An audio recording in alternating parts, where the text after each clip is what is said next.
Mesdames et messieurs, chers compatriotes, chaque année, la communauté internationale célèbre le 16 septembre la Journée mondiale pour la protection de la couche d'ozone, instituée en 1994 par l'Assemblée générale de l'ONU pour commémorer la signature du protocole de Montréal relatif aux substances qui appauvrissent cette barrière protectrice et filtrante des rayons du soleil, indispensable à notre santé et à notre bien-être. Cette journée est devenue depuis une opportunité pour les Nations Unies de sensibiliser les États et tous les habitants de la Terre au problème de la protection de la couche d'ozone en vue d'éradiquer tous les facteurs qui l'endommagent ou sont susceptibles de l'endommager. Cette année, la journée de la protection de la couche d'ozone est célébrée sous le thème « Protocole de Montréal, restaurer la couche d'ozone et réduire le changement climatique ». Ce thème met en évidence et réitère l'impact positif du protocole de Montréal sur la reconstitution de la couche d'ozone et la réduction du changement climatique. L'accent est mis en particulier sur l'amendement de Kigali qui, grâce à la réduction progressive des hydrofluorocarbures, les HFC,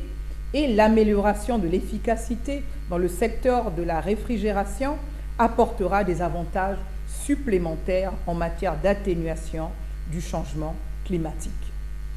Mesdames et messieurs, chers compatriotes, la ratification et la mise en œuvre complète de l'amendement de Kigali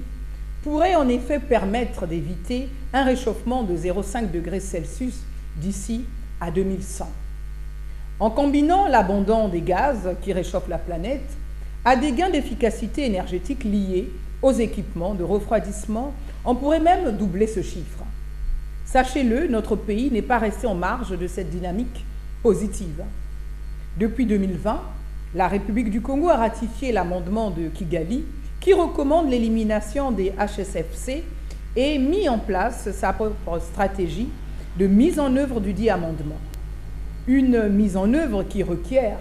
la participation de chacune et de chacun d'entre nous en multipliant les gestes quotidiens de préservation de la couche d'ozone, éviter l'utilisation par exemple des aérosols contenant des gaz nocifs comme les HFC et les halons, éviter l'utilisation du bromure,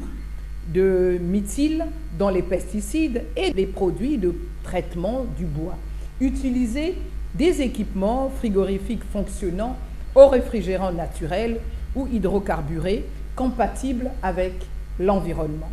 Privilégier les produits respectueux de l'environnement dans un cadre domestique et protéger nos arbres, lesquels jouent un rôle fondamental dans la préservation de la couche d'ozone en absorbant le CO2 et en réduisant l'effet de serre.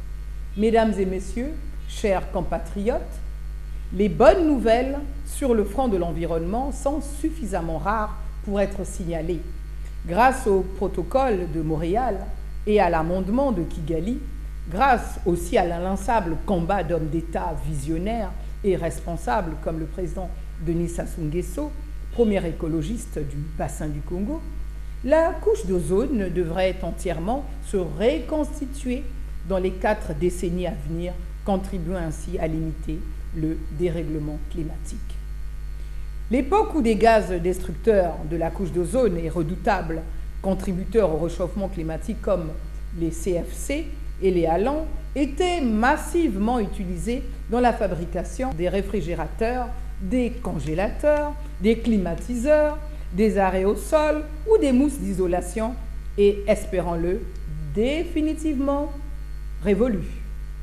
Mais si un péril majeur pour l'humanité a été évité, nous devons rester vigilants, car il y a toujours des risques de retour en arrière.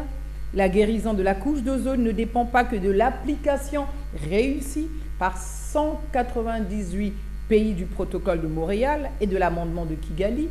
Elle dépend aussi de notre capacité à tous de se comporter non pas en propriétaires, mais en gardiens de notre environnement.